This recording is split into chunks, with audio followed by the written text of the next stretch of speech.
came in here trying to tell me what my where she was from ethnicity is when he doesn't even know who I am. But it wasn't me, by the race, way. I never. David, 1 second, thank you.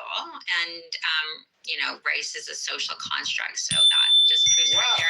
Wow. And then I disagree. Okay.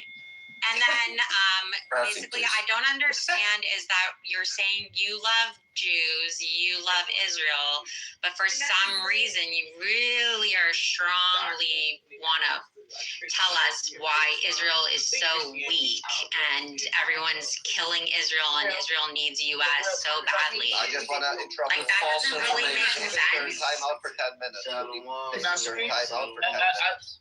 You know what? Everybody want to tell me what I feel like and not let me speak. Can I fucking speak? No. Just but the reality is the facts. Opinions are one thing, but your facts are incorrect. Facts are history. Well, I'm gonna say this. One thing I do like about the Jews, y'all keep y'all neck on these white teen people.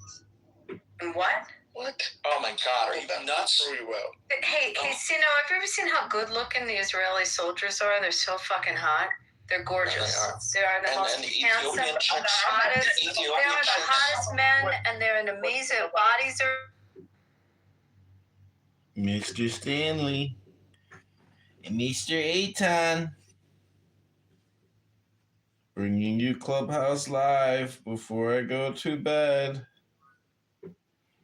Mr. Roper wants his rent. Or it's going to be a World Cup city of fun. What up, Mr. Roper? How you doing? I'm good. Are you good? Yeah, what are you doing? Well, it's like 7:30. I'm like before work, having my coffee and looking at the chicks. Scrolling a little bit. Just chilling out before the day starts. Nice. Yeah, how about you? Getting ready to go to bed, basically. Yeah. How was your day? It's been good. I didn't do much, unfortunately. I've been busy.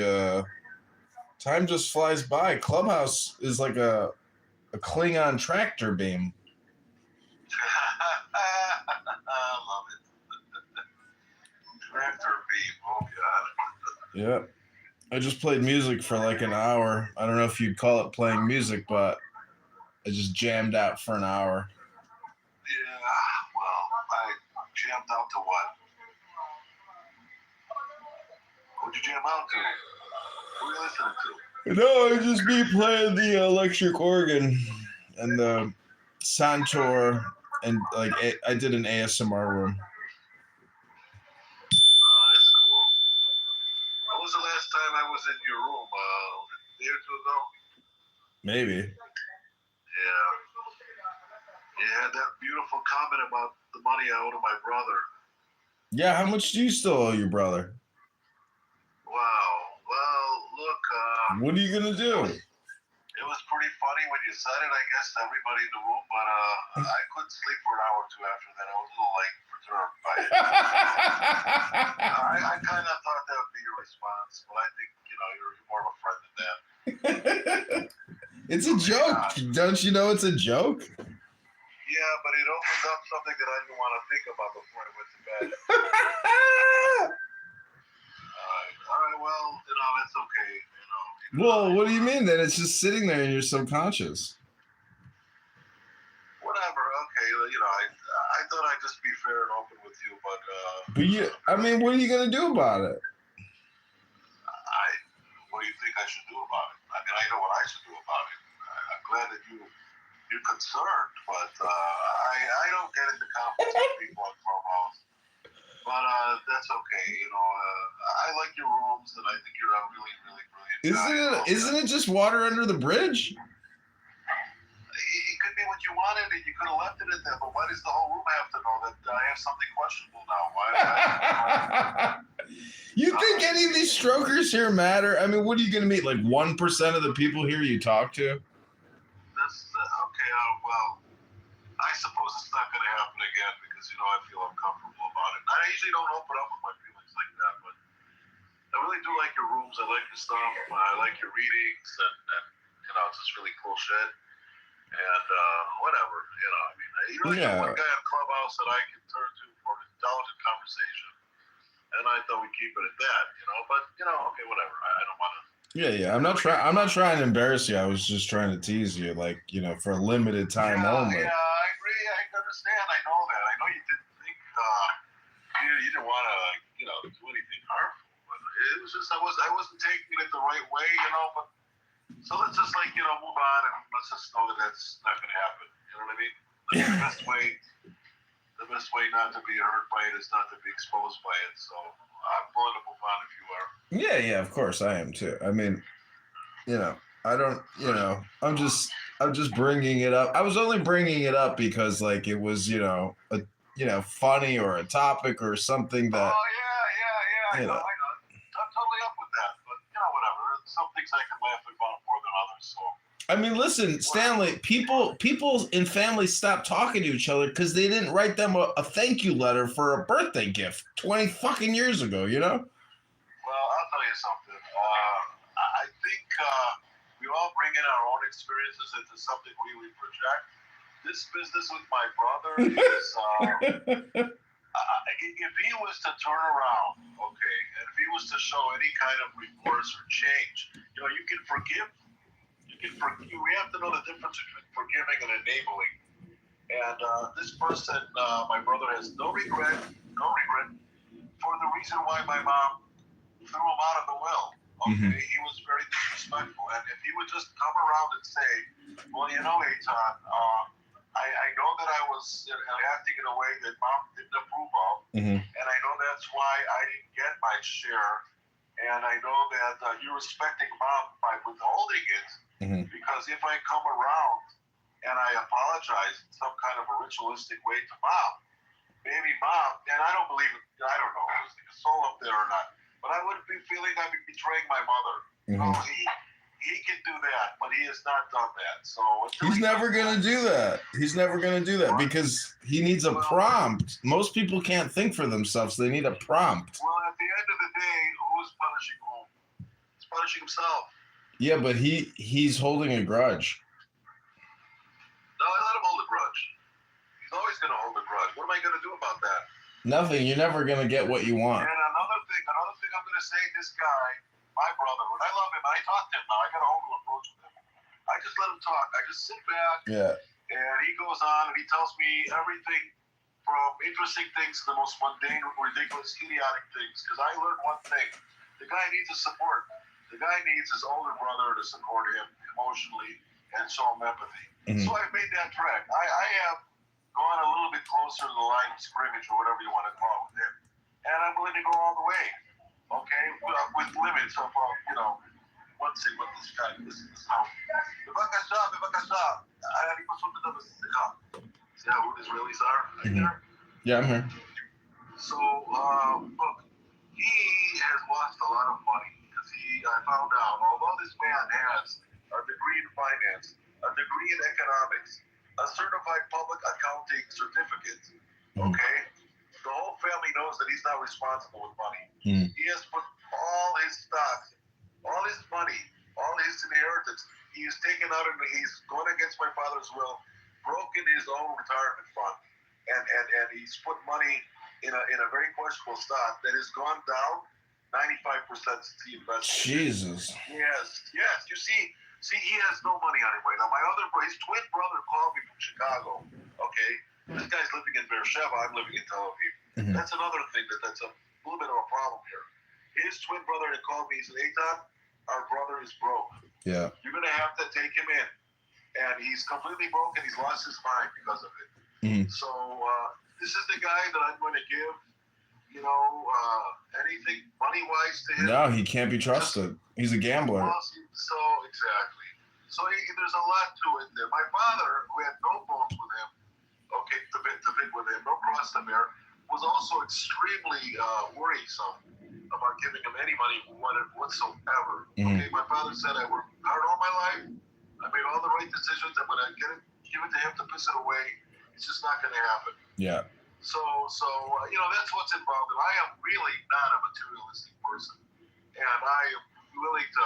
I've given my cousin I give my cousin $125,000 that I haven't seen yet. Okay, which is about the same kind of money that we're talking about here with my brother, maybe even a little more. I have no problem giving money away. Me giving my brother money or not is nothing to do about any love for money or selfishness or that kind of thing. But I think you got a better picture now of what's going on. Yeah, I get it. He needs a trust fund. He needs to have it doled out just for his daily, allowance. He can't be trusted with any large sums or even moderate sums. He needs the minimum standard of living, though. If he works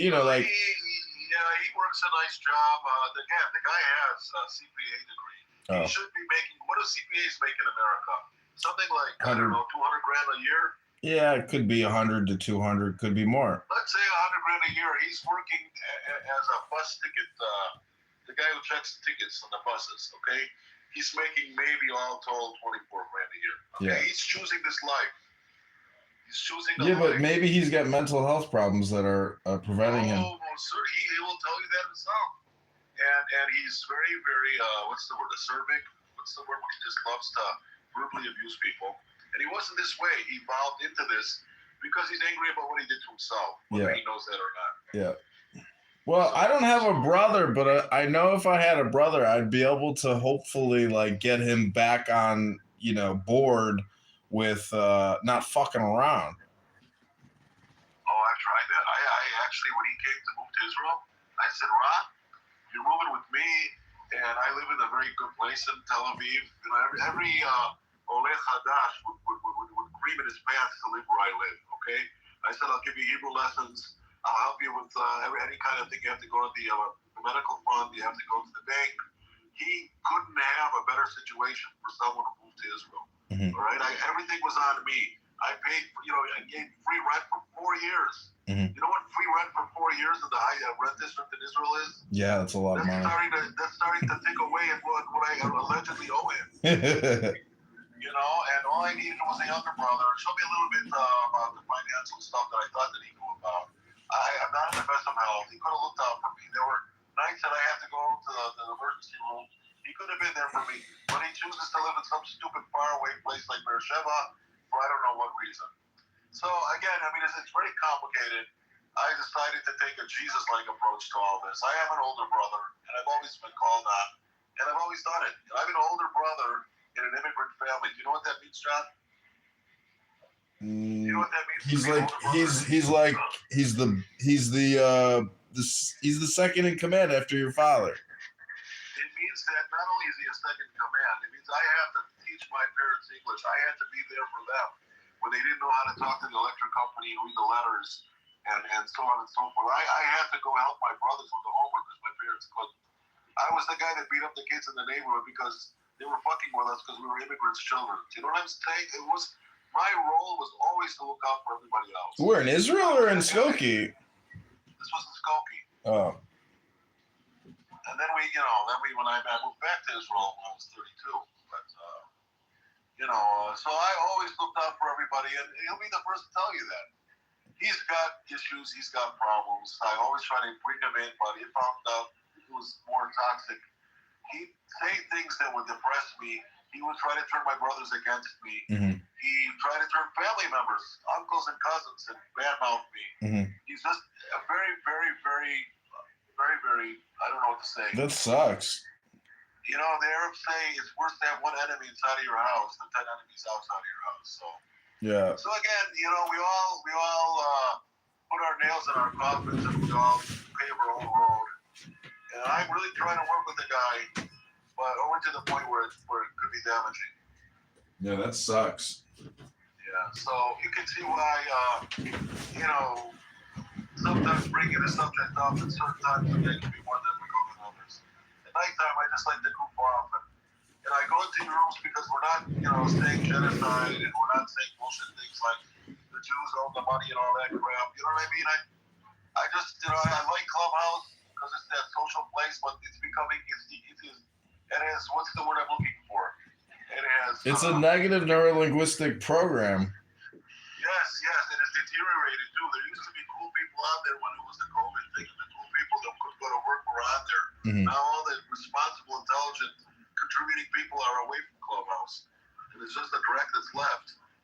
Well, I don't listen to it. I just film it, but I'm basically, I want to block it out as much as possible. So I won't, Me too. I'm trying to make that. I gotta admit, I'm somebody that was addicted to the app, but and I'm trying to find other things to do, and it is what it is. There are really good rooms I go into. I don't know if you know Dr. Laird, the physicist. Mm-mm. He's a pretty positive guy. Have you been in his room? Mm-mm. Yeah, he's a pretty cool guy. Having conversations or listening to the same speakers say the same stupid catchphrases, anytime you hear a redundancy, it's like, oh, fuck this. What a waste of time. I hear you. Yeah, I don't like, and that's what I thought, you go to a hallway, you find variety, but you don't find that. You really don't.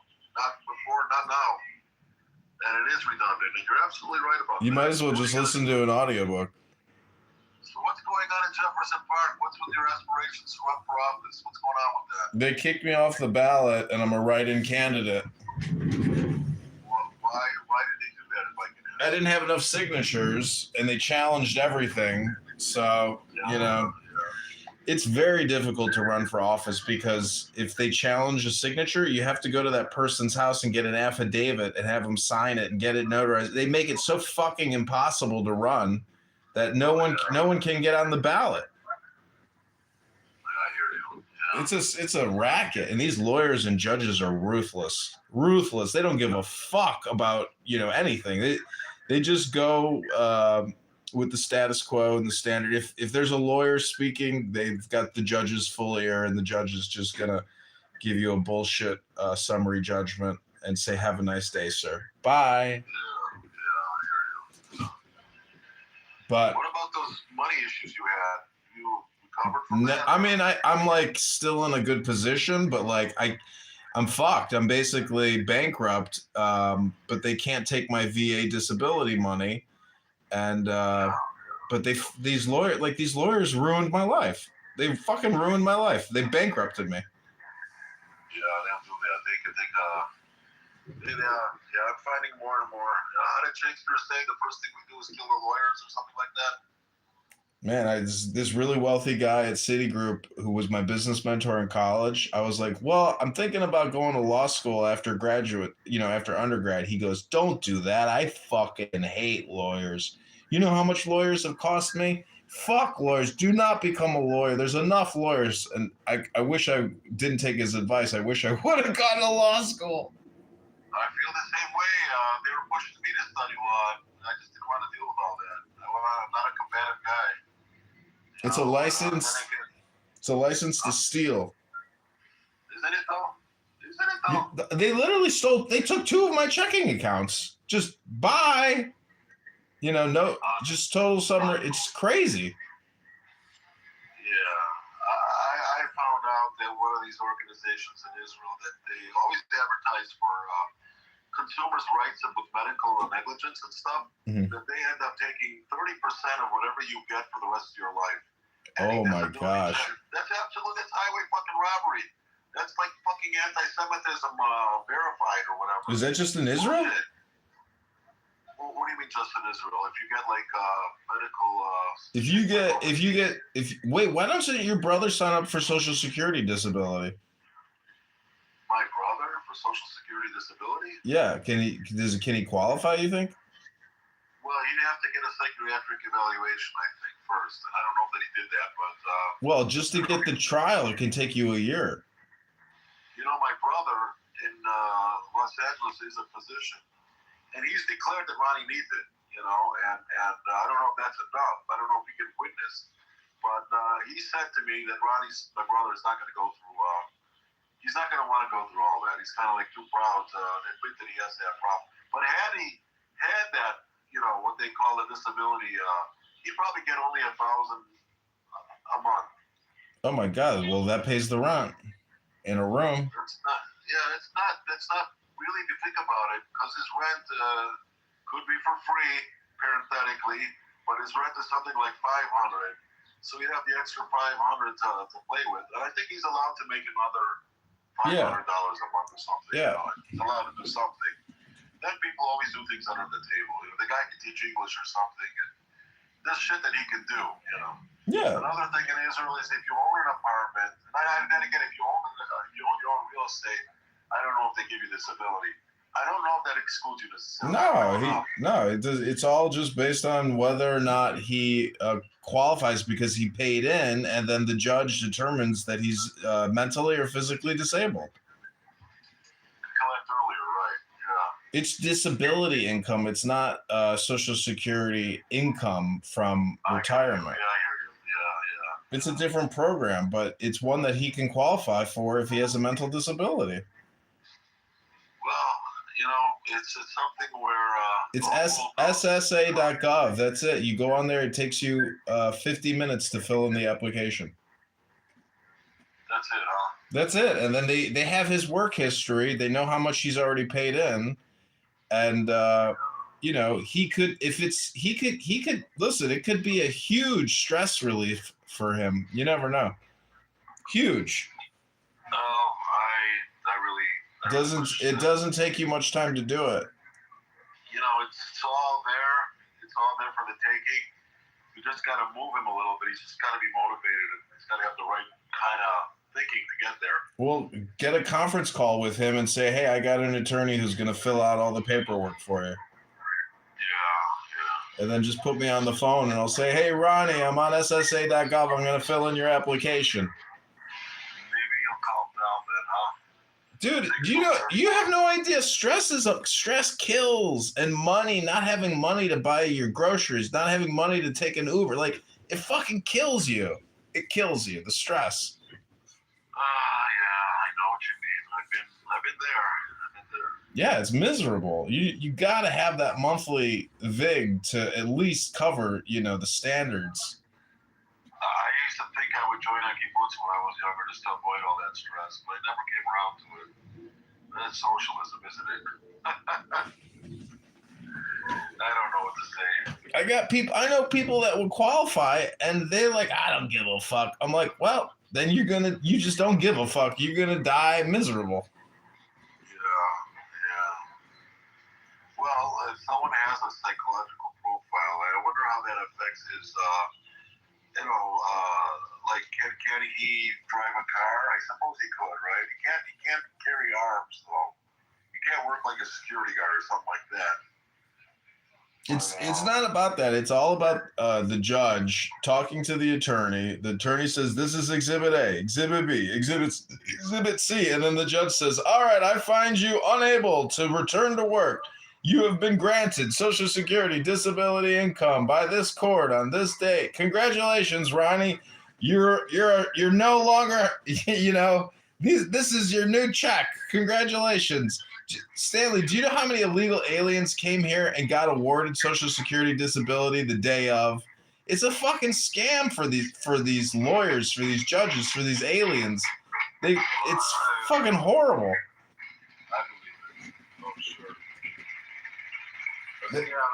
They have Social Security employees on record saying that they were signing up illegal aliens by the thousands, and they're getting the Social Security disability income for life. They're not even U.S. citizens. How do they let that happen? Because the Democrats instructed the employees to just go ahead and sign them up. And the judges are all Democrats, and the judges are like, great. The judges are all Democrats. I agree. What's going on with this anti-Semitism on both sides of the spectrum there? Are there Republican anti-Semites? Are they serious? Look at Tucker Carlson. He was just in Israel. He said Herzog went to Epstein Island. He fucking didn't even know. Yeah, I was going to ask you about Tucker. That's how I got around to saying it. I am aware that there are anti-Semite Republicans. And there's Tucker Carlson, there's Candace, there's that Nick Fuentes, somebody else, I forgot. Andrew Tate, but he's not a politician, right? What is he? He's an influencer. Yeah, influencer, whatever he is. but it's one thing to be anti-Zionist, and they always say this. They're like, "Oh, I'm not anti-Semitic. I'm anti-Zionist." But when you get Candace Owens to take a book out that was an anti-Semitic book written 100 years ago in Germany, you know what I'm talking about? The Talmud book. Yeah. The Talmudic Jew. Well, you're exhausted. I don't want to hold you then. No, I know what you're talking about, but it's rampant, and they're the biggest hypocrites because if they were talking about black people, they would absolutely be labeled as hardcore racists. Oh, absolutely. Absolutely. She is a big hypocrite. But she's, you want to say, okay, I don't agree with Zionism. I don't agree with AIPAC. I don't agree with blah, blah, blah. Tangible, okay, things that you can, provable or whatever, that's one thing. But to take out, a book and say that, Jewish people are this and that and they have those traits, that's ridiculous. I can't believe we're talking this. How are we talking this way in 2025 or 26? I mean, didn't we have that in America back in the 30s with what's his name, Father Coughlin and Henry Ford and the Protocols of the Elders of Zion? How far away are we? That's absolutely ridiculous that we've gone backwards like this. They're crazy. They're total hypocrite. They don't talk about Hindu nationalists. They don't talk about, radicals in Saudi Arabia. They don't talk about radicals in Iran. They talk about the Jews, nonstop. And you got Tucker Carlson. Again, Tucker Carlson, you want to say, I don't believe in the lobby. You want to say, I don't believe in this territorial settlement or this. That's one thing. But to take the Kabbalah and to make it look like it's, something evil and to say that Jews are behind this evil cabal or whatever you want to call that, it's absolutely insane. I mean, that's outright anti-Semitism. That exactly is anti-Semitism defined. I don't get it. They're not ashamed of it anymore. You know what I mean? They used to be. Am I wrong? No, you know why? Because I think they've had every conversation there is, and they find that the extremist conversation and the extremist content is what spikes their numbers and probably gives them dopamine because they themselves are so devoid of God. And if they're going to do this, they're basically saying they're atheists and they're racists, They are racist and they're yeah. Does this mean that Jews are losing the grip of whatever it was believed that they had? Are Jews losing the... No, they're being slandered. They're being defamed. That's what's happening. Yeah, it used to be a lot more difficult to be able to do that. Are you kidding me? My great-grandparents had to leave Eastern Europe because they were being slaughtered and defamed daily. They came here through Ellis Island, probably like your fucking grandparents or parents, because they were being defamed and literally murdered.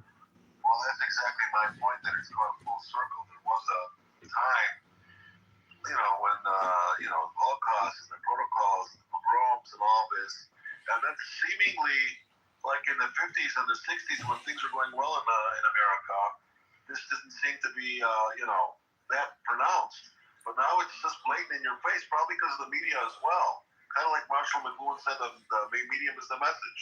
Yeah. And maybe that's what's going on. Every idiot has a voice now, and everything can go viral. No matter how stupid, it can't go through censors anymore. Maybe it should have. I don't know, but I don't know. So it's discouraging. I'm kind of happy that I'm in Israel, so I'm not dealing with all that shit. But I understand that it's pretty bad. And when I saw during the war that Jewish students couldn't even go to their classes, that's absolutely insane. Can't go to synagogue. I mean, I expect that from Muslims. I didn't expect that from a Christian society. Yeah, just you can expect the situation to get more and more dangerous because the mind virus is real. Yes. That's what I was going to ask you next. It is getting worse, huh?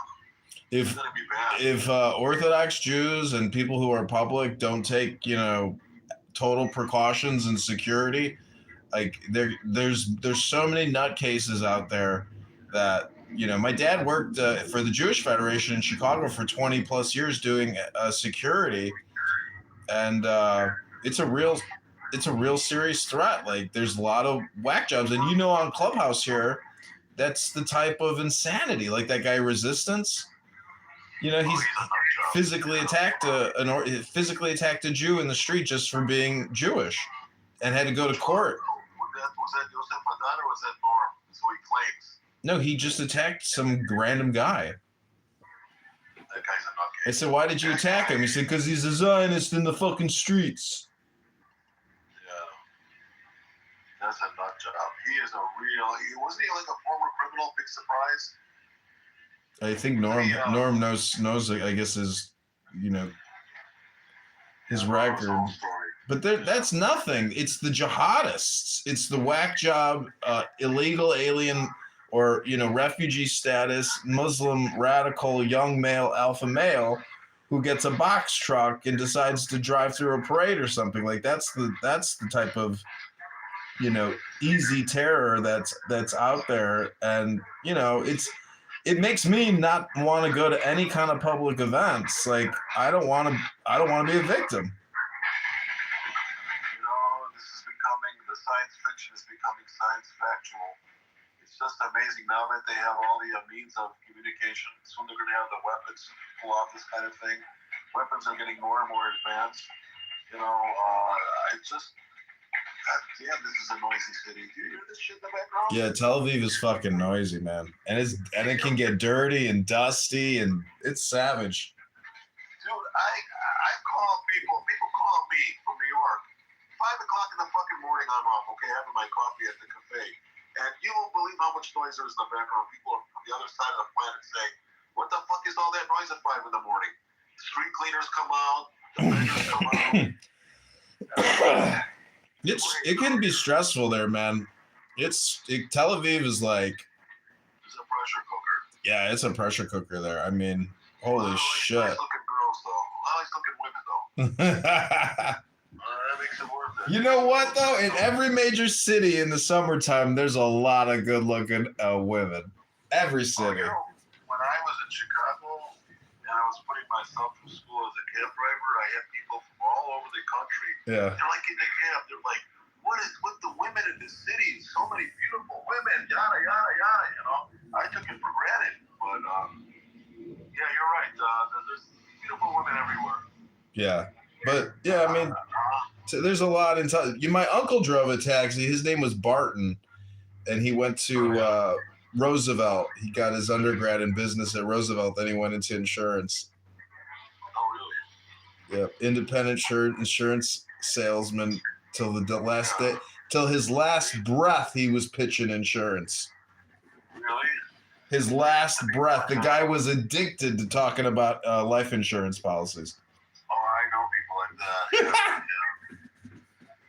Life insurance. He would have people call him up and try to sell him oil rights, and he would say, well, have you thought about getting a life insurance policy? Oh, that's wonderful. I have a new tactic now. When they call me, I'll just go on the attack.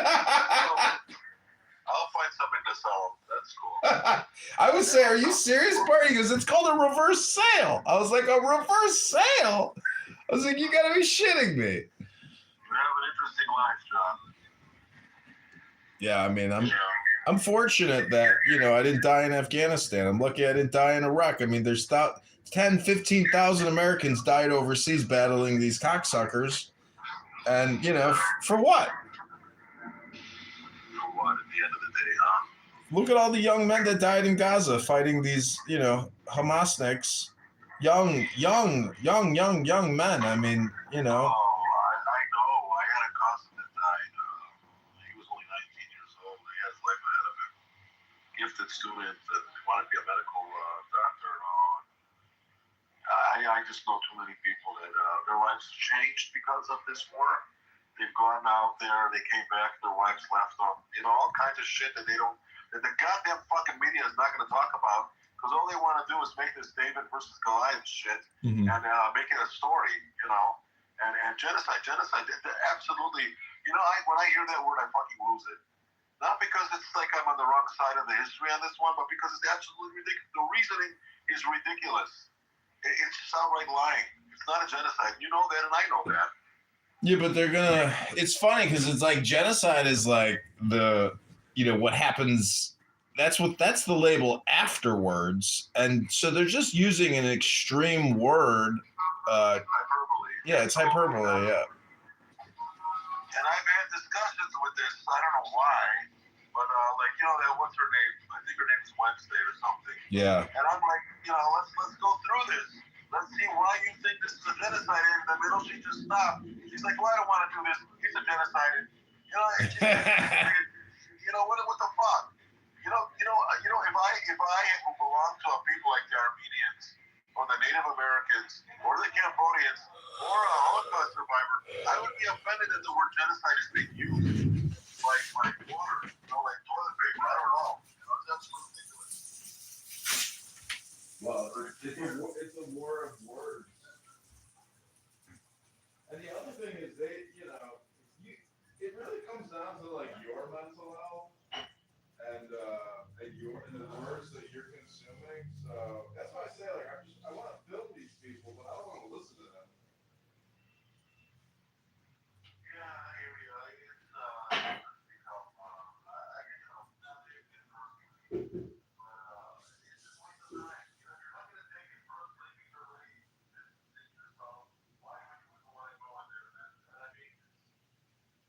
Well, see, the human voice is so sticky. It's like this is the perfect hypnosis because it's real, it's dynamic, and it's But the thing is, it's like after so many years, it's like fuck, I can't keep listening to the same stupid people say the same stupid shit over and over. It's like a show for Amir. It's like his. Yeah. You know, every now and then I say to myself, because I do a little writing on the side. Okay, I keep it to myself the writing, but I'm on more material, so I get onto Clubhouse. I hear the craziest things.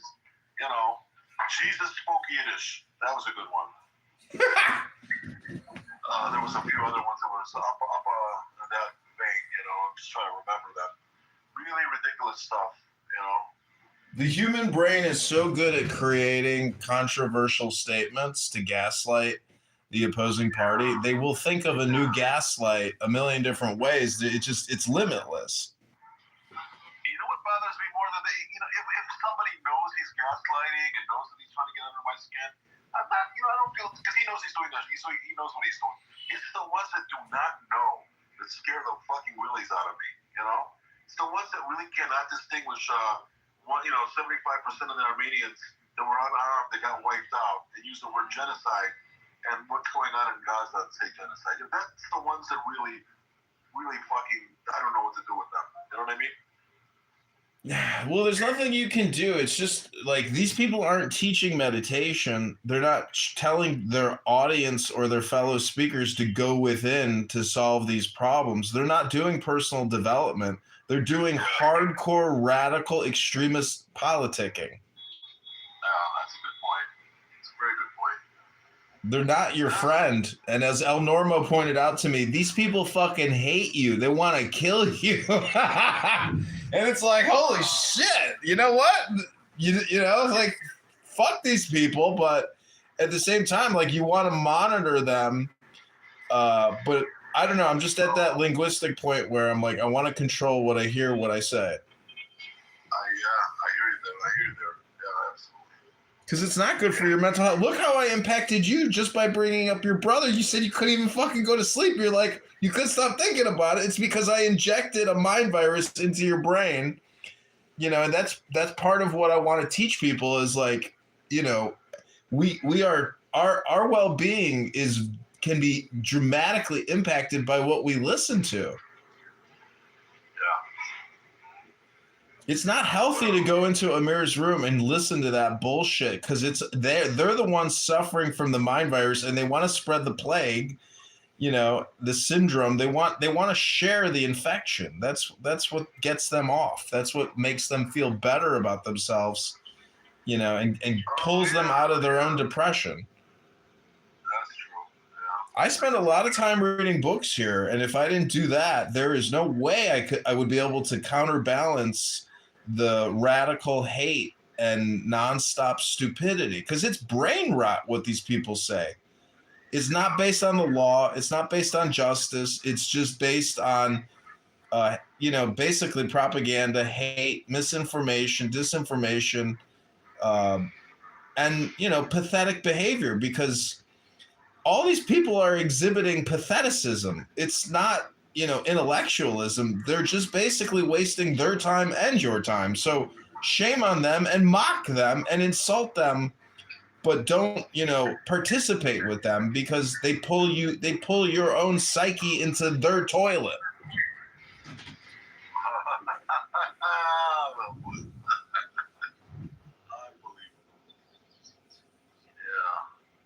Be the master of, it's the king of Clubhouse, and you can't let people manipulate you, and that's exactly what they can do. Yeah, they can. Yeah. Because you think you're coming in all sincere, and they're just out to destroy you. They're not out to get to understand you. They're not interested in knowing your worldview or opinion. And none of these people ever talk about the law. They support the terrorist attacks on October 7th, and they claim that was a military attack, not a terrorist attack. And they're supporting hardcore piratism and Islamic jihadists. They don't, and they know it, but they just don't care anymore because they think that the Israelis, aka this Zionist entity, as Amir loves to say, this Zionist entity. Oh, okay. You mean the state of Israel, which is a Jewish country, Jewish majority. But it's not. I mean, how many Arabs do you meet every week? How many Arabs do you see all the time? You probably see Arab Israelis all the time. I do, actually. In many places. You see them working in the hospitals as doctors. You see them as dentists. You see them as even a lawyer. I see them everywhere. I see them at the cafe, everywhere.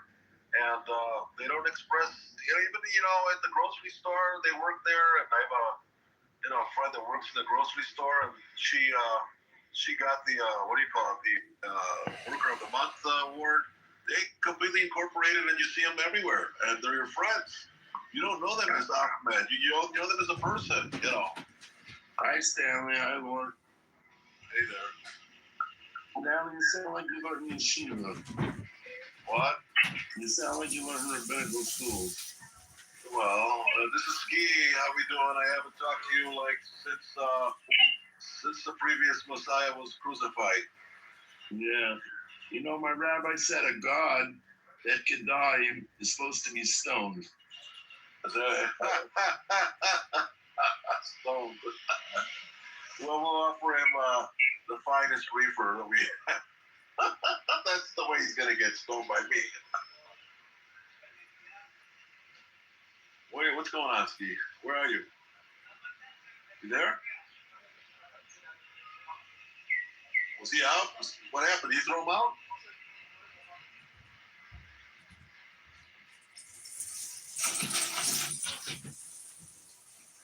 No, I think he left, but I just got a cup of tea. Oh, he's in the other room now. He's a nutcase. He's such a troll.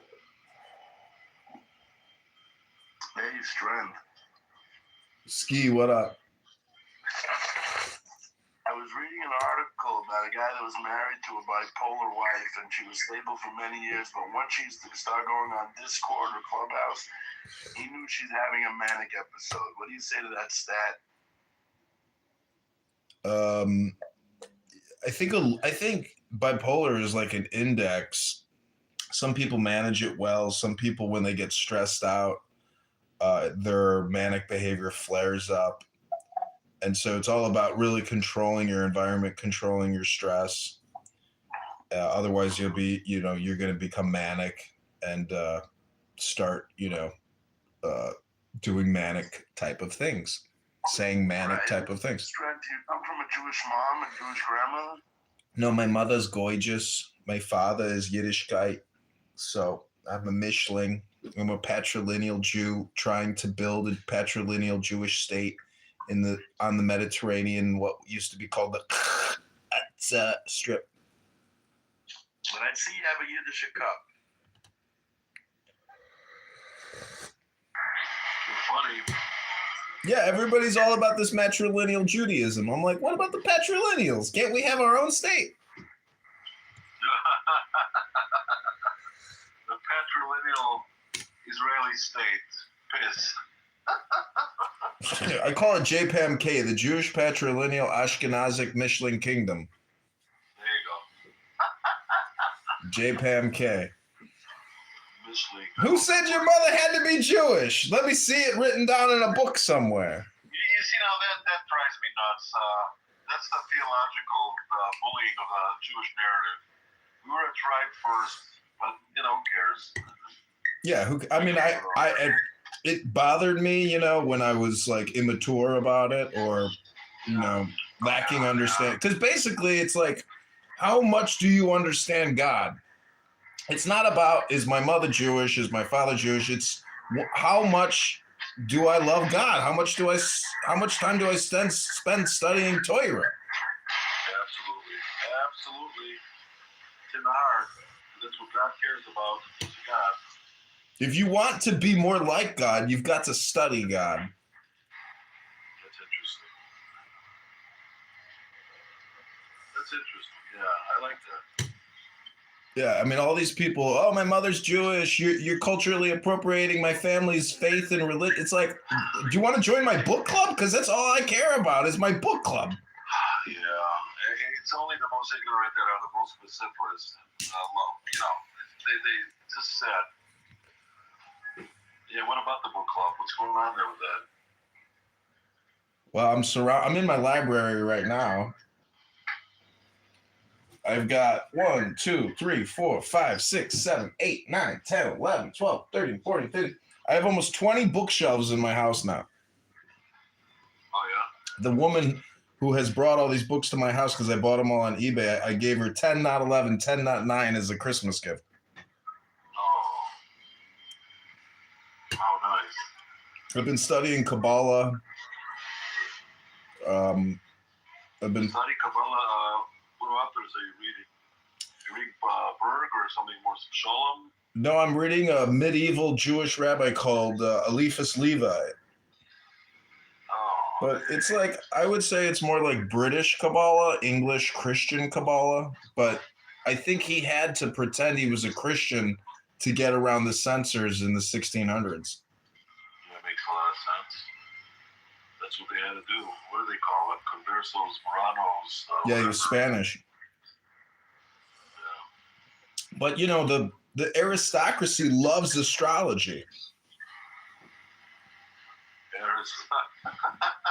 Aristocracy loves astrology? Yeah, Kabbalah is basically astrology, in a way. You can. Well, there's a lot of astrology in Kabbalah. Yeah, I'm not doubting that.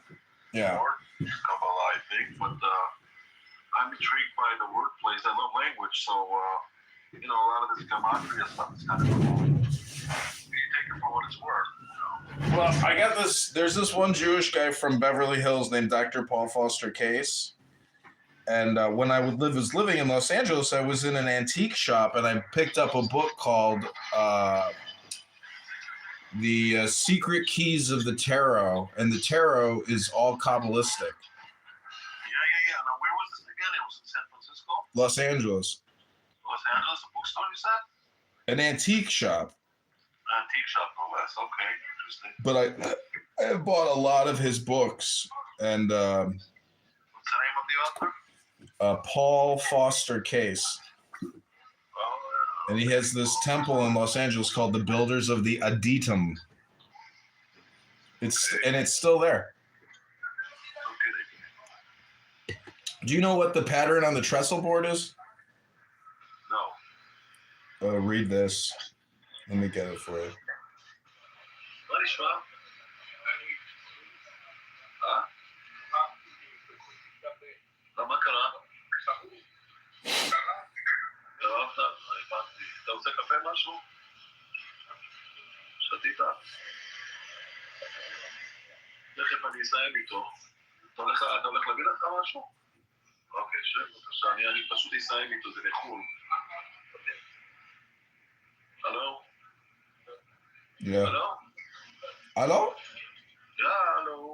Okay, look at my PTR, and I'm going to send you the link.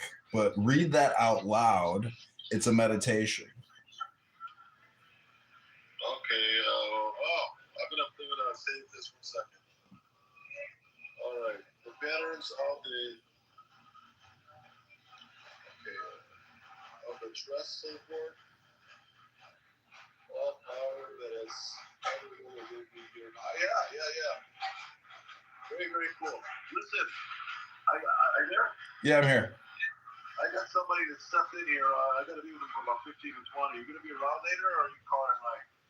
Yeah, I should be here in 15 minutes. I'm gonna put the link as well, but you can also just Google it. It's called the pattern on the trestle board. I don't know how long this is really going to take. Yeah, no worries. All right, be well. Okay, good talking to you, and have a good Purim. I hope you. I bought a ticket to go to Chabad for Purim.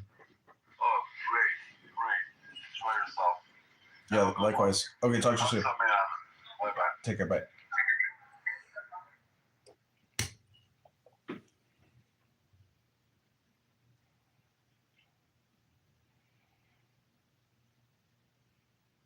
If you love him, but that's a prescription. That's calling you to respond in a way. It's not saying if you don't, you can't like. No, it's not a call. It's not a call.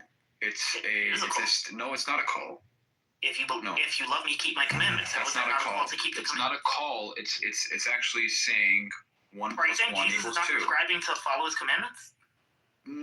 No, I don't think it's a prescription. I think that it's something that follows naturally and organically. If you love me, you will keep my commandments. If that's the case, then why does James warn of a dead faith if it's already organically going to happen? Yeah, so that's not loving. You're not loving. But you said it'll organically happen. So how can you warn of a dead faith when that's just not possible? No, I don't think that's not what I was saying.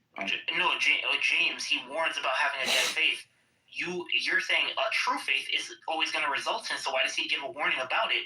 When if they have true faith, it's just going to naturally happen. Yeah, true faith is loving Christ, is keeping his commandments. That's what I'm saying. Why does James warn of a dead faith then if it's naturally going to flow? Wouldn't James' warning imply that it's not naturally going to flow? Faith, if it's naturally going to... Why does he warn? I don't understand your question. Okay, if it naturally flows, why does he give a warning as if saved people can fall into it? If doing good commandments naturally flows, why does he give a warning of what? Why does he give a warning about a dead faith? He says,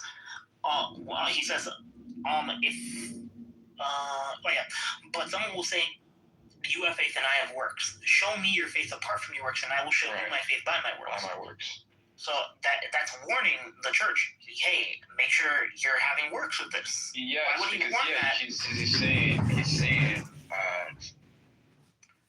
you have faith, or I have faith, and you have works. So that's saying he's saying you guys don't love Jesus, because if you did love him, I will show you my faith by my works. I'll show you my faith by my love. But if it's automatic, what sense does this warning make? It's not irrelevant. Well, the warning is exactly the refutation that I'm trying to. I'm not trying to refute you to get you, but honestly, this is a refutation of your position. Okay. Is that a relevant warning to anyone who has saving faith? Is that a relevant warning to anyone who has saving faith? Well, saving faith is what he describes as, I will show you my faith by my works. That would be saving faith, is by my works. No, he's talking about faith without works is dead. Is that a relevant warning? Is that something that a saved person is susceptible to? A saved person shows their faith by their works. Are they susceptible to a dead faith? Is that possible for them to have? Is it possible for someone who loves Jesus and shows his faith by his works to have a dead faith? No. Can they fall into a dead faith if they don't discipline themselves? Can they fall if they don't show their faith by their works, or they choose to turn away? Yes, they can fall into a dead faith. Okay, so then it's not automatic. It's something that requires discipline. In other words, it's not automatic. If you love Jesus, you can't say it'll naturally follow. Then it won't naturally follow. You need to discipline yourself. So you need to discipline yourself in order to have faith? Yeah, Paul even talks about disciplining yourself. Wait, not in order to have faith. In order to have a living faith, you need that. Okay, fine. Okay, so then it doesn't naturally flow. You need to do so. Are you saying? So, are you going to revise that? What you said about it will naturally flow? I said that it wasn't a call. It's like an organic flowing of your love for Christ, meaning you love Jesus, therefore you you do follow his commandments. Okay, when James gives that warning, is that under the assumption there are some people who do have faith but are lacking works? Gotta lay off the pizza. Getting mantis. Well, I think that we would have to. I think that we would have to obviously go into the nuance of what it would mean to have faith but lack works. What is that faith? A dead faith. He calls it. Yeah, but so now we'd have to go into what dead faith is. So that's gonna get tricky. It's a faith with works is not a salvation issue, guys. If you've got true faith in Jesus, all that works and to live a Christ-like will just come naturally. The Holy Spirit. Right, that's what I was trying to say. But so I guess what the argument or contention would be is. Well, you think a book is gonna read itself? How could it be? Then again, the warnings in James don't even really matter because that wouldn't be relevant to anyone who has a true saving faith. But you just said no. You can fall into a dead faith even when you have living faith. Well, you can follow it. You can follow it, of course. You can. Oh, you said anyone who's truly saved is going to have work to follow. Yes. So then that can't happen to them. How could they fall into a dead faith if their true faith is always going to result in good works? Because their true faith. No, their true faith is stemming from them keeping the commandments. So then there's a prescription to keep yourself in that, right? The work is coming first. Then it has to be a prescription to keep yourself. I think we have a failure to communicate. What? I think what we have here is a failure to communicate. We might. That's a movie quote from Cool Hand Luke. Hello? So, anyways. Last Supper. So that's my point. Then so I just want to know: will it naturally flow, or do you have to discipline yourself? Because those are not the same thing. Well, are you trying to invoke the Holy Spirit? You can't just like snap your fingers and get the Holy Spirit to come. Hello? Yeah. Well, I think now we have to go into like certain specific situations, like certain context of different people. I mean, I don't think that question is just like something that you can generally answer for everyone. Everyone comes to faith. It says you come to faith by hearing, right? I mean, we have to interpret it in light of all the scriptures. Can you resist saving faith? Can you refuse it? Can you refuse it? Yes. I'll have to get back to you on that one. I'll have to think about that one and actually go by what the scriptures say, Because if not, you're affirming what like the Calvinists believe with irresistible grace, and it seems you believe in perseverance of the saints too. I don't know. Yeah, that's what I was saying. I don't know about that one because that was. Can you refuse saving faith? I don't know. I don't know about that one. Can you lose salvation? Yeah, I definitely believe you can lose salvation. Then how couldn't you refuse saving faith?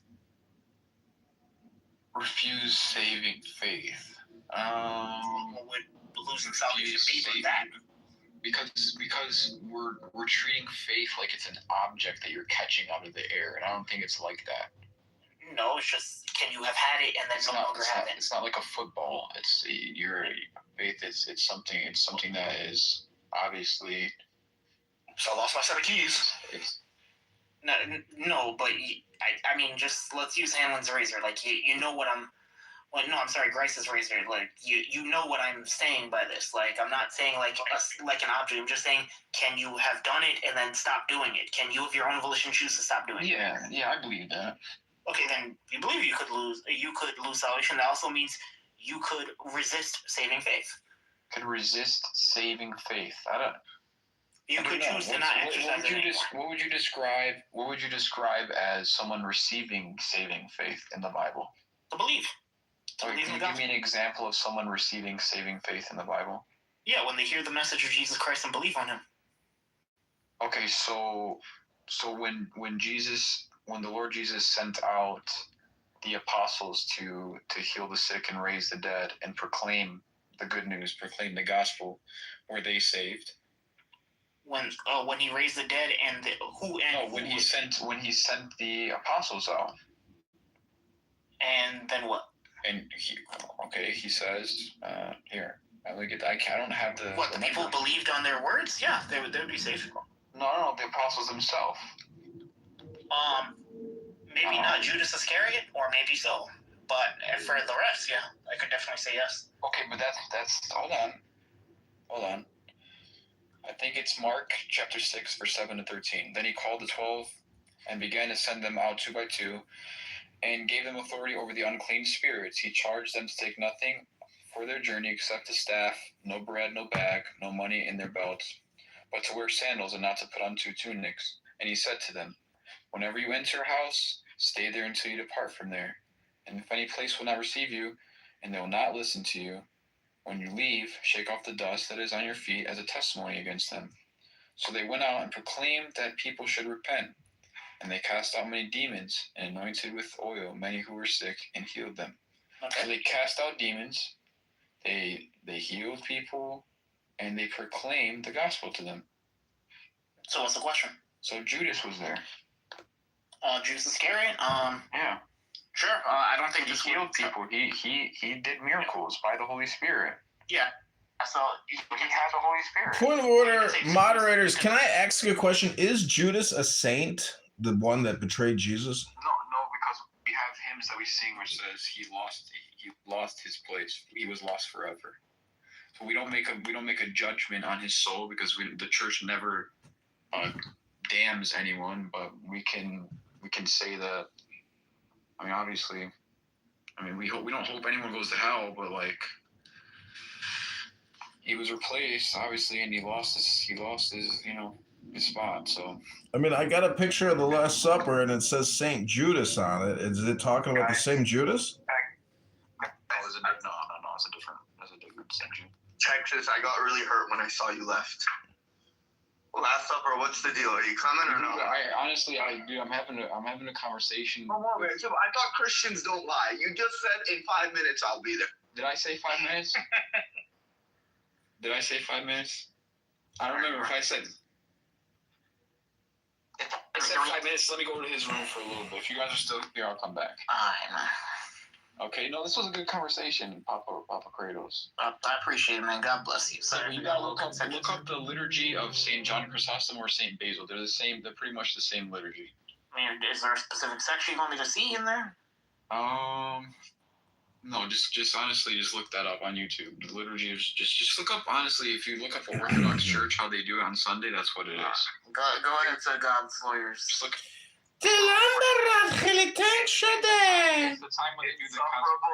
Where did God's lawyer go to law school, and did you pass the bar yet? Hello? Lord, you're invited. Listen, I'm not a lawyer. I'm nothing. I want to be educated on this Trinity, this Jesus stuff. If I go in there and you don't show up in 2 minutes, I'm coming back. Wait, Insufferable, are you there? Is he there? You want to know about God? Why don't you just read the book, lawyer? Supposedly you represent a book. Why don't you just read the book yourself? Hello? I've never read it in all my years. Some people want the Holy Spirit to come, but they're not even willing to read the Holy Spirit's book. Hello? Oh my God. Oh, tell me about this Holy Spirit, please. It's all powerful. It's all knowing. It's everywhere. It's pervasive. It's intuitive. It's galactic. It's universal. It's omnipotent. It's omniscient. It's unlimited. Hello? You believe Jesus is your God? Yes, Lord. Lord? Hello? Don't get quiet now. You were just saying you're open. Your boy Last Supper just went over there. Go in debate. Okay, all right. All you guys are welcome. He's gonna come back. He says he's gonna come back. Ribono Shalom. Here's my honest question. Why do we allow these fucking Jews up here if they're going to act like this? Whoa. Why do you have to put an F word in front of the J word? Jesus. Where's your Holy Spirit? I don't, in a word, don't you know what, the Jesuits say? They say, in a word, be a saint. It doesn't sound to me like you're very saintly. It sounds to me like you're a little angry. Nobody cares what you have to deal with. Oh, really? Are you projecting onto me the fact that nobody cares, about what you have to say? Says the one projecting, but hey, There you go, projecting about projecting. This is John Kitover. Hey, it's the skiff. It's the White House attaché The point of contact for everything. Oh, she can barely string a sentence together. I'm sure she worked at the White House as an intelligence operative. Here she is trying to out the Lord with that cute red hair and that black and white photo. You're not fooling anybody, E. What the fuck is he talking about? You're insufferable. Good.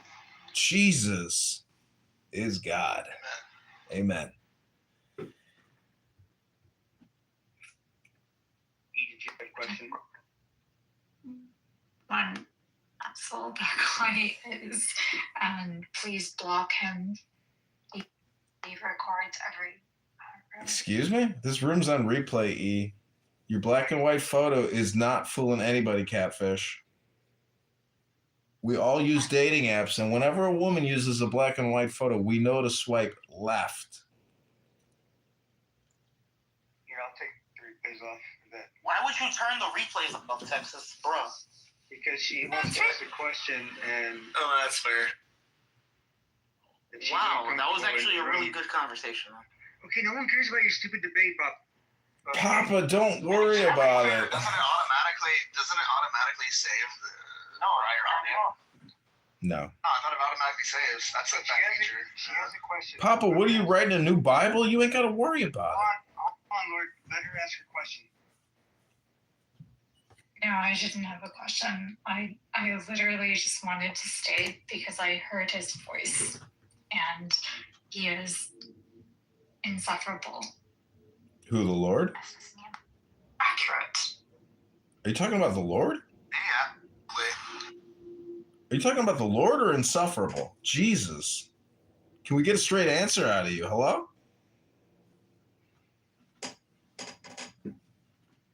World Cup. He moved the room. Good. Nah, just be chilling. Sure, yeah. The Old Testament. Yeah, that's fine.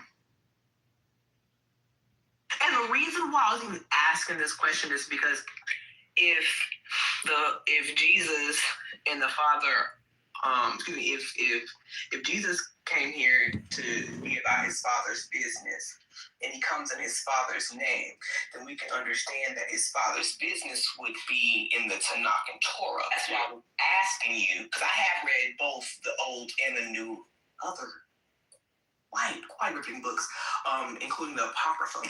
So that's why I asked you if you could show me or help me understand where Jesus learned about this Trinity. Sure. So now, before we go to this verse that I have from the Tanakh, are you familiar with the miracles of Jesus? But is this a book, or are you talking about in the gospel? In the gospel, yes. Like he calmed the storm, right? He claims to be the one from Jacob's ladder, who was standing at the top of the ladder. So with angels ascending and descending upon him. Just he raised the dead. Just like some refreshers. He heals the leper. He spits in the mud, and he creates eyes for the blind man. Water into wine. So I just wanted to premise my answer with that. And so, could you read for us Proverbs chapter 30, verse 4? I am actually in the middle of making CMOS at the moment. Okay. Could you read it for me? I'm definitely listening now. Did you get that from Dr. Sebi? No, I don't. Okay. I was just wondering. He just made that popular, so I was just wondering. But all right, Proverbs chapter 30, verse 4 says, "Who has gone up to heaven and come down? Whose hands have gathered up the wind? Who has wrapped up the waters in his cloak? Who has established all the ends of the earth? What is his name, and what is the name of his son? Surely you know." So this would be the Father testifying of the Son. You mean of Israel? When he actually says that's his begotten son? Israel. Yes, Israel is his begotten son, and Israel is also a title of the king as well. So the king can be referred to as Israel, so we can refer to Christ as Israel. And actually... hold on, let's slow down here, because now what you're doing is you're conflating. If I'm conflating, hold on. The reason why I'm saying, hold on. You gotta let me land, though. You gotta let me land, right?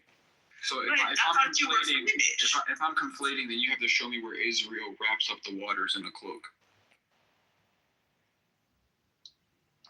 Did you even answer my question?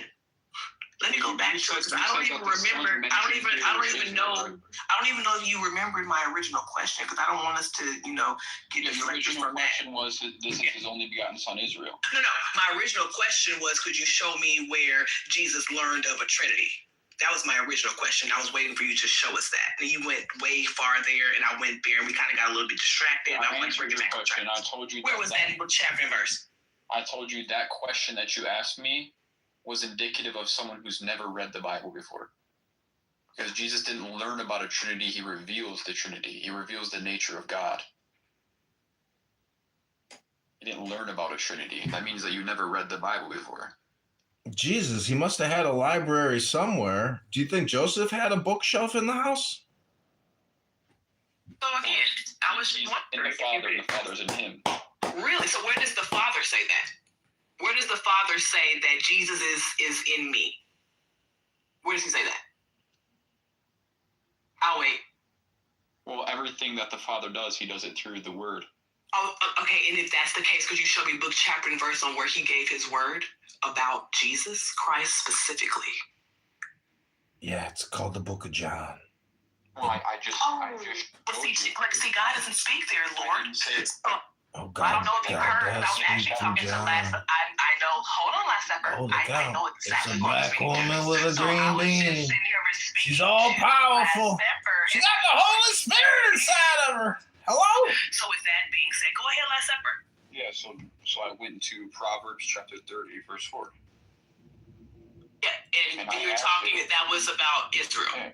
Where the Father actually named him as his begotten son. Okay, so who has gone up to heaven and come down? Who is that about? Did Israel come down out of heaven?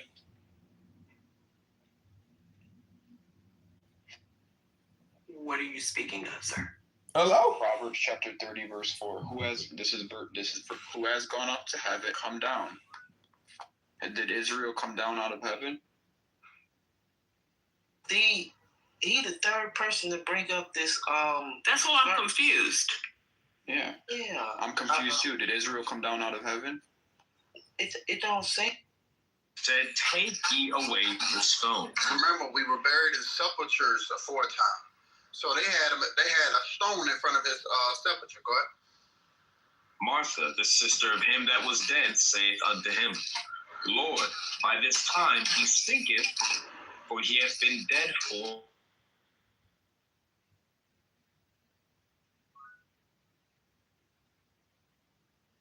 Assalamu alaikum.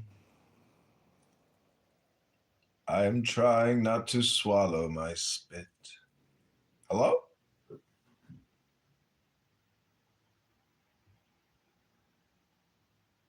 Think of yourself with clear. Hello?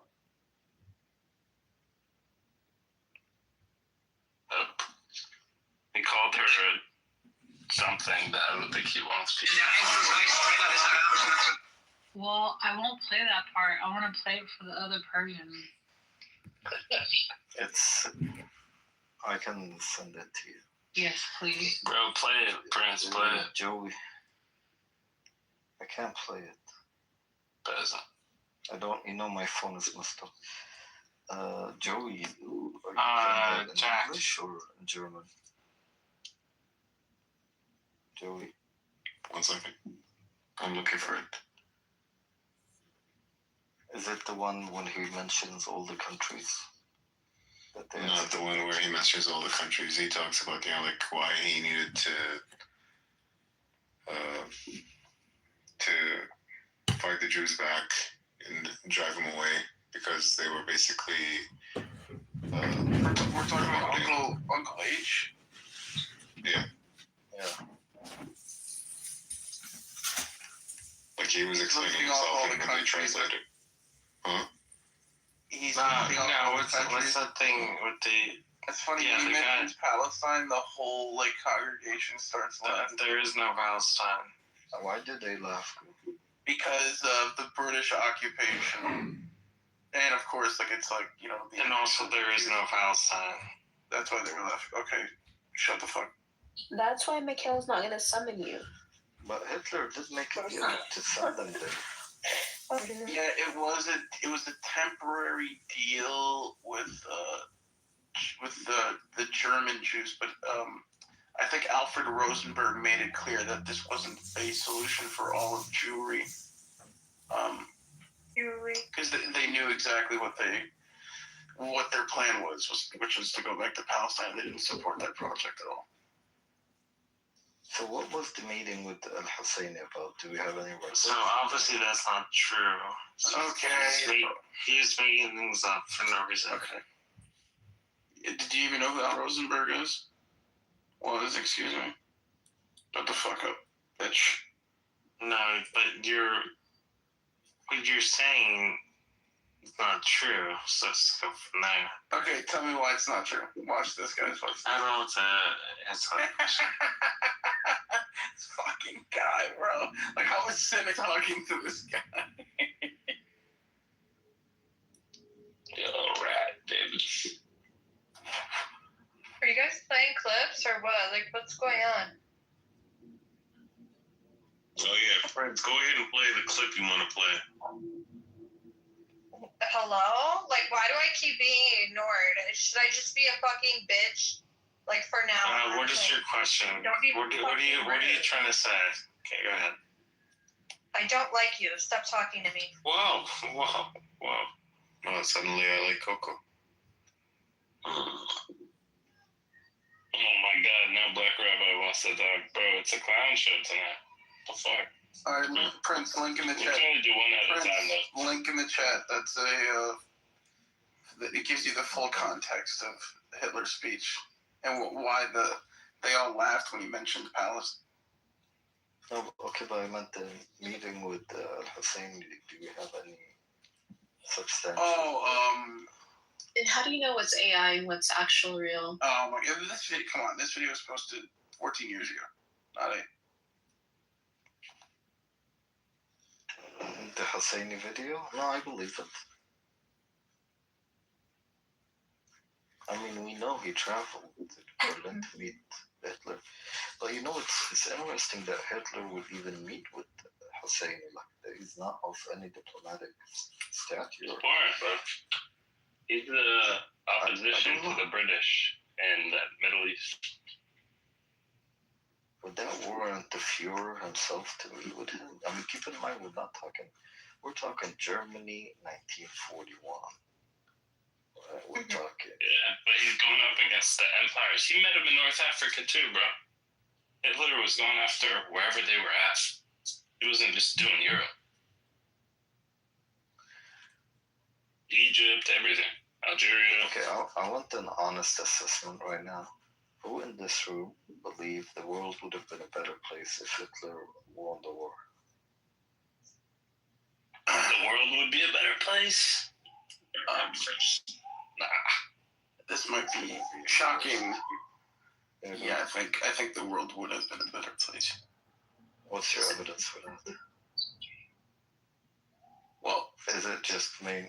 Okay. Yeah, I think communism would have never had the foothold that it had in Europe at the time, and there wouldn't have been an exportation of communism if Nazism was the bulwark that prevented it. I think even what's his name? What kind of system would have the Nazis built? Well, look, it's not. I'm not talking like an absolute victory, but I think what's his name? General Patton even sort of iterated the same thing about how we fought the wrong enemy and how we could have, at the very least, used the Nazis as a bulwark. Yeah. Look, now you know what? I do take that back because there was General Plan Ost and all these programs to want to ethnically cleanse Eastern Europe, and I mean, Hitler had his own imperial ambitions, but yeah, I mean,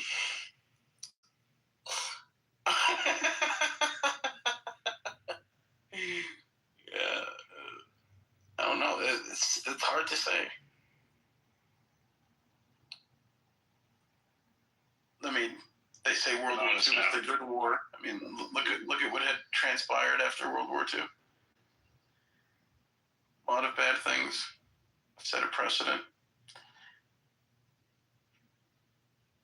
The American Empire replaced the British Empire. What's that guy's name? Bernard Baruch. You guys talk about the past because you really don't have any real independent thinking or any real imagination. We're talking about hypotheticals here. Yeah, but why not hypotheticals for the future? It's the past. You're holding on to narrative. We talk about everything. Okay. Here's a hypothetical for the future. You ready? Achoo. Prince knew exactly where I was going with this.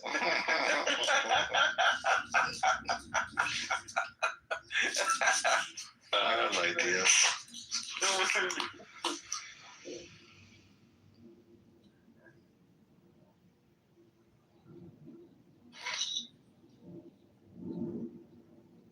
Black Brother, you're very disruptive sometimes on stages when we're having a serious conversation. Oh, okay. I'm sorry. No, that's why I put you down yesterday, and then you left. I don't remember. No, you tell us, Black Brother, what do you think would have happened if Hitler won the war? There'll be no America. What's going to happen to America?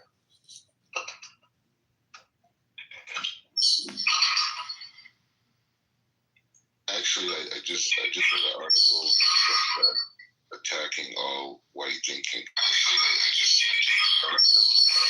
There's an echo. Hold on. Yeah. Yeah, and I circulated around the Jewish community. No one said anything yet.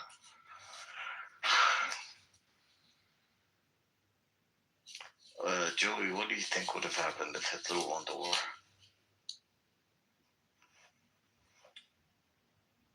There would be a world with fewer Jews.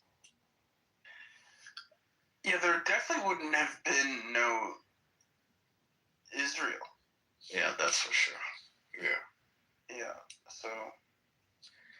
But, tell me, I want to know, what do you think the world would have looked like? Technology development, the economic system of the world, trade, would there be a global system? What do you think? Or what would the Nazis... The goal was to... Well, Hitler, his policy was Lebensraum, right? So he wanted to conquer all of Eastern Europe going into the Ural Mountains. Because even Hitler understood what he understood what the British ambition was. And this is sort of the hidden grammar of both World War I and World War II. The goal was to prevent any forging of alliance between the Soviet Union or just Russia and Germany. And this is still very much the foreign policy of the Americans, right?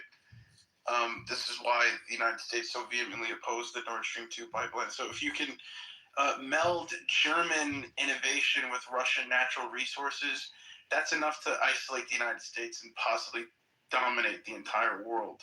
It's called the Halford Mackinder thesis. Hitler also understood this within his own paradigm, which is why he believed in conquering the heartland. So Eastern Europe was the goal.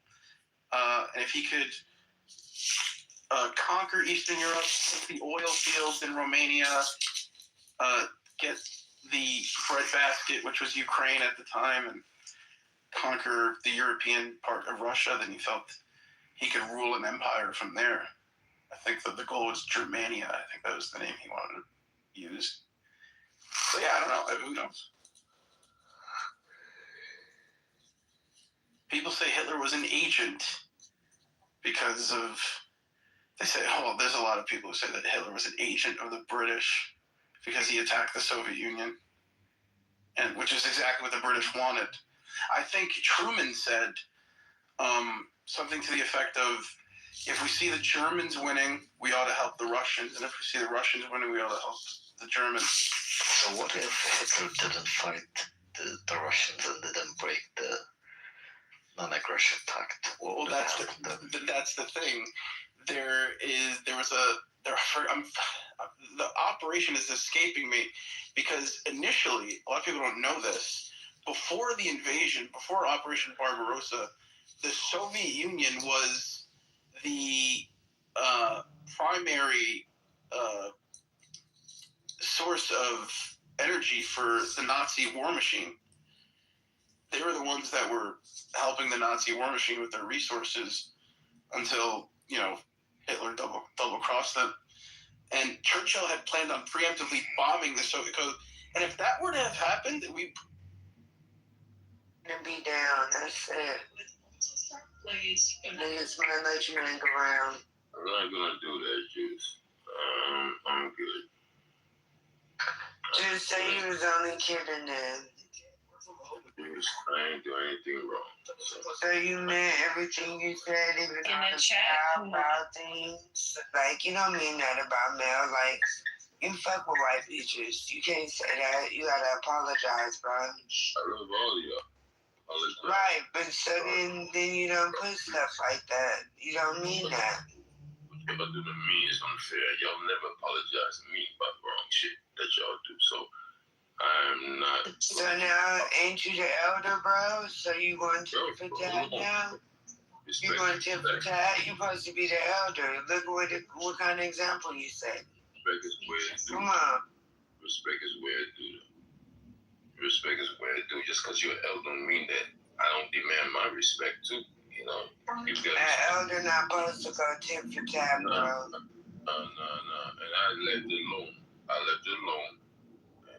All of y'all jumped on me. And I leave it at that. I said it many times. I apologize. I already said it. I said, y'all got this. It's good. And then y'all made jokes out of it.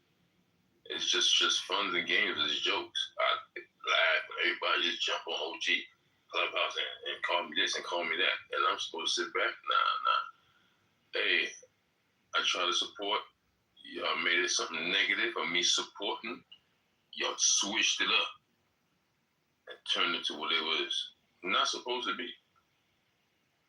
So, no, I'm not going to apologize to nobody when I try to support.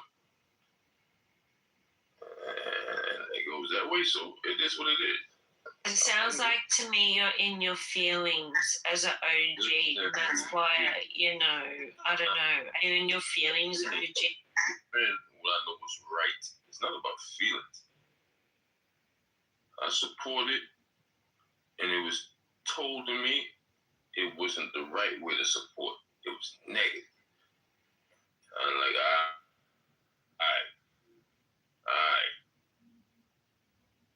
So let's get down to the nitty gritty, because I wasn't in the room. What are you talking about specifically? If you were talk to your brothers and your sisters, they will explain it. No, I'm asking you because it feels like your efforts.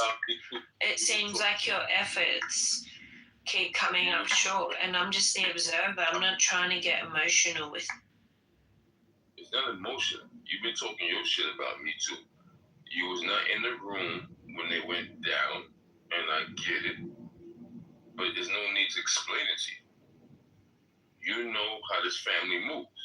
And I say, fam, I'm not going to. Exactly. So when I read the chat, I'm very confused because why would you disrespect my sister who actually invited you into the room like that? That's crazy to me. That's weird to me. But it's there on paper. Why read the chat? I don't give a fuck if it's on paper, but why read the chat when you don't even know what really went down? Because that's my job. Hello, I'm the secretary of the chat. I'm the secretary. Juice. One pause. Juice. Am I the secretary of the chat? I wouldn't even expect you to understand my point. I don't expect you to understand my point, because you're going to always take the family side against me. So I get it. No, it's not about sides because it's they. Are you a they? We're us. we're us and a them. It's always us, never them. And if you're a they, you're saying that you're not part of the bloody bunch. So just say what it is. Juice, are you hearing this? Just say what it is. That's not a reality. Everyone came across me the wrong way. They felt I said this, I said that. I didn't say nothing wrong. And it was just pulled in. Yeah, but you know what it is? Duck season. You know what I mean? Everybody's getting called out on their bullshit. And as a secretary out of the chat, I'm calling you out on what you put in there. It's disrespectful. So apologize. I ain't apologizing about a goddamn thing because I ain't doing Yeah, okay. There we go. I donated and niggas want to take my donation as something negative? Come on, man. I'm moving you to the trunk. So you get the fuck down there, pussy. Oh, too late. Sorry.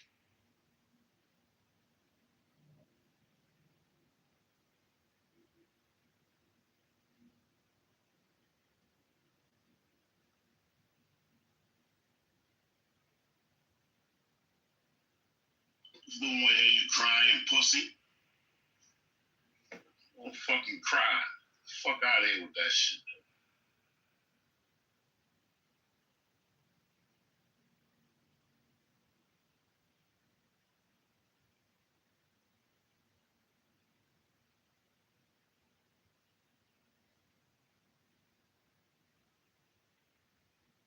She said for you to apologize, bitch. That's what the fuck you do. You apologize, pussy. Look at you like a female, like you doing shit that females do, pussy. Look at you. She confronts him.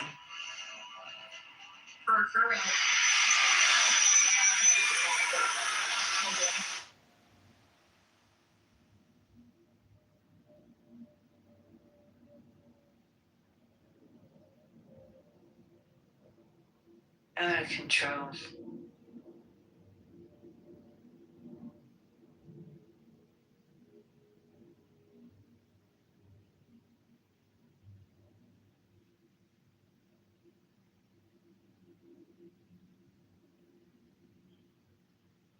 Call that nigga Ho G Clubhouse. Cause you's a hoe.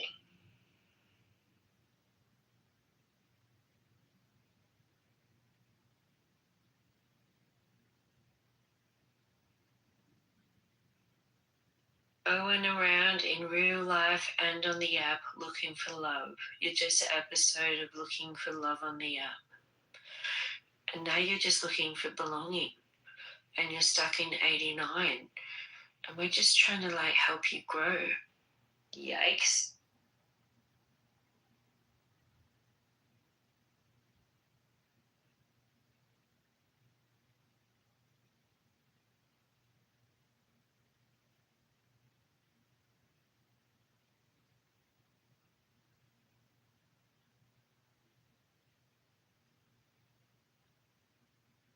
Juice, he was right. He said something about 6 months. Some people ain't gonna be here. Look, he's talking about himself. He was talking about himself all the time. It's crazy. Yeah. Now look, we down there sitting on this punk pussy right now. Real punk pussy. Literally SOS with no phone from the trunk. That's crazy.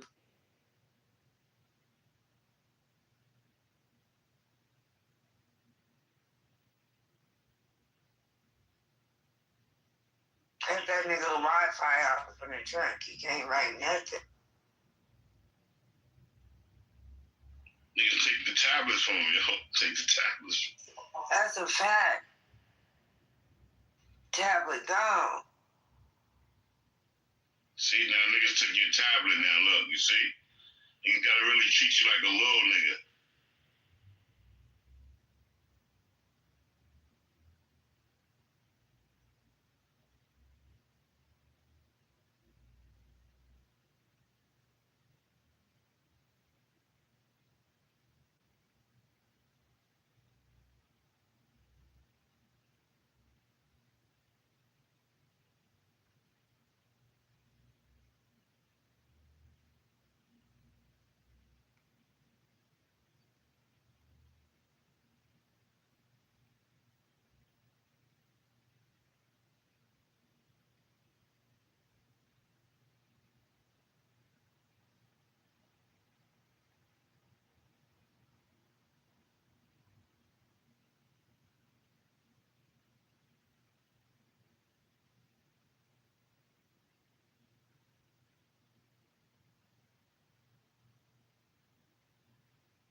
Let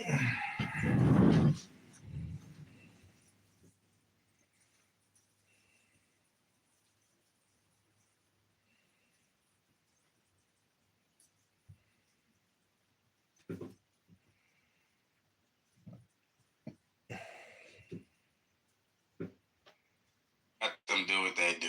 Rob, I'm gonna text you, bro. I want my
That's how the black people were able to rearrange the political system in America to their benefit.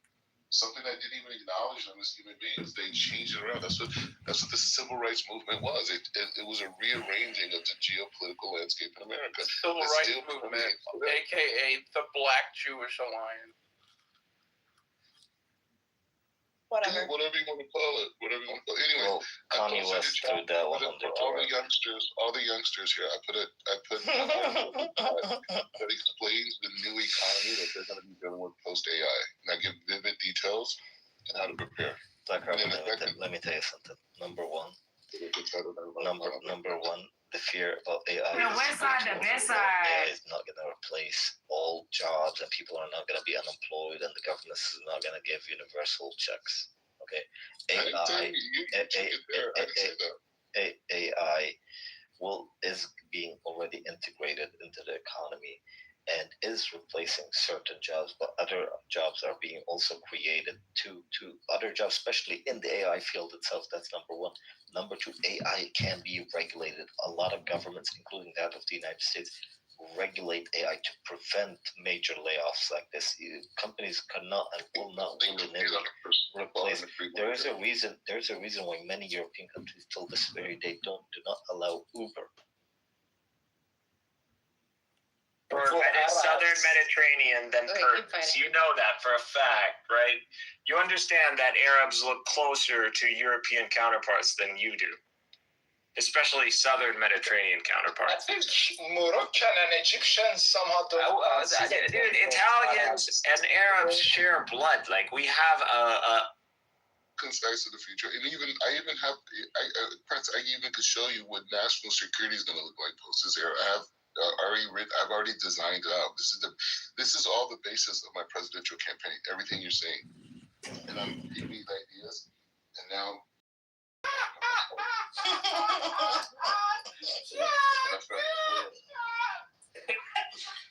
Wait, why are you laughing? I'm confused. That's all you can do when you do this. Really, bro? It's fucking ridiculous.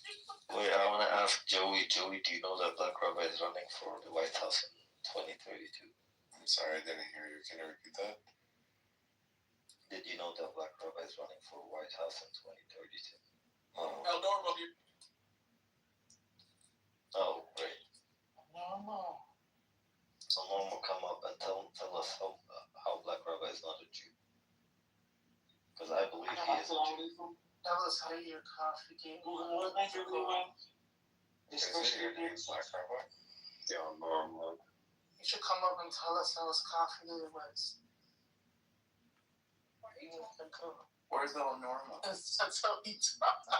El Normal in a goo. El Normal loves telling Black Rabbi he's not a Jew for some reason. Yeah, Black Rabbi knows more about the Torah than El Normal ever. I just put in the chat a whole outlook on I have a question for Black Rabbi. National security, yes. So, Black Rabbi, do you consider El Normo to be a Jew? I think that's the real question. He doesn't know. Wait, what makes him a Jew? He doesn't keep Torah. He doesn't keep Shabbat. He's always on Torah is not the basis of what makes you a Jew or not. It makes you a good Jew, keeping the Torah. So what makes you a non-Jew? What makes you a non-Jew? Converting to Christianity. No, not just factors. One way, either a person has a Jewish mother, right? No, what makes you not a Jew?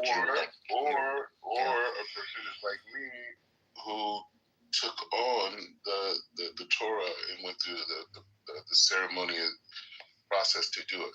So do you believe that somebody can be born to a Jewish mother, be an atheist, and still be a Jew?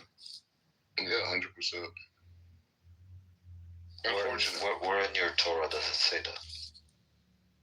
I'm teens that were like idol worshippers at times. I mean, it's like also the Tanakh. Like, it's not being a Jew and being righteous. What kings? Can you name them? Was King Manasseh doing? I mean, we have really bad people at different times. Solomon began to start worshiping idols now.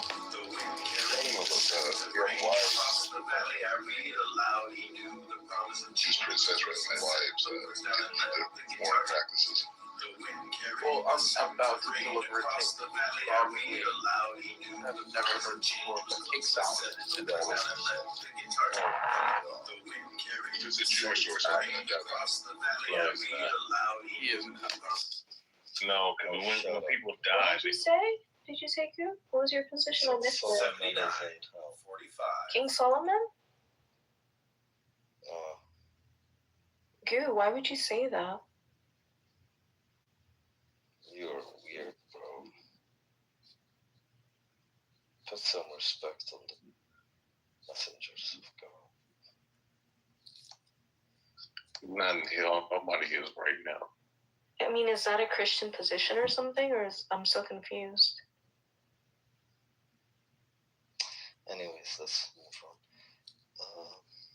He doesn't want to elaborate, obviously. He fucked up, bro. Maybe. You need to go to confession. Joey, you need to vote for Black Rabbi. Wallah, Joey, you think I'm joking? By the way, I'm not joking. He's been preparing for his campaign for the past 2 years. Black Rabbi, what makes you think? By the way, I never asked you actually, are you running as a Democrat or a Republican? Republican. And what state are you from? California. So my question to you is, why on earth did you all of a sudden decide to jump to the highest office in the land instead of at least doing what the average standard politician in the US has done, except for Donald Trump, which is like start with the low offices to reach the high office? You didn't run for mayor, city council mayor, you didn't run for Senate in your state, you didn't run for Congress. I did run for Congress. In 2016, I ran as a Republican nominee in California. I lost against Karen Bass. 37th. Okay, that's a Democrat district, no? Yeah.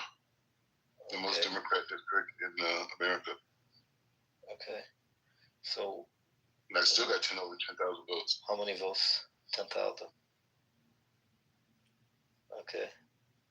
And what makes you think people are gonna vote for you to run?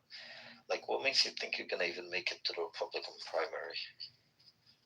And what is the requirement to get into the primary? The thing is, what I'm doing and going to expand is I'm gonna create my own grassroots movement. Okay. So I'm creating my own movement around these ideas. The ideas I'm posting in your chat. I'm a build community organizer. So let me tell you something. I'm gonna say it in front of school.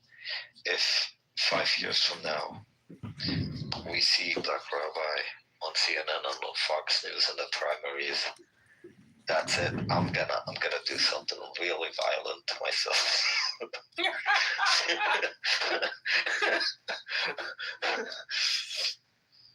Listen, I'm just saying crazy shit does happen, and if this guy makes it to the primary, we're all fucked.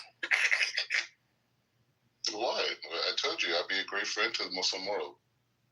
I understand. I get that far because it's not going to be endorsed by anybody worth a damn. Like Black Rabbi, to be up in that space, there's a lot of things that you have to not only do, but you have to be sponsored by certain entities, and I doubt that you're even remotely in that class, bro. Like it's just what it is. That's naivete. Oh, it's not naivete. I'm gonna tell you something. How would you do it? You don't getting involved.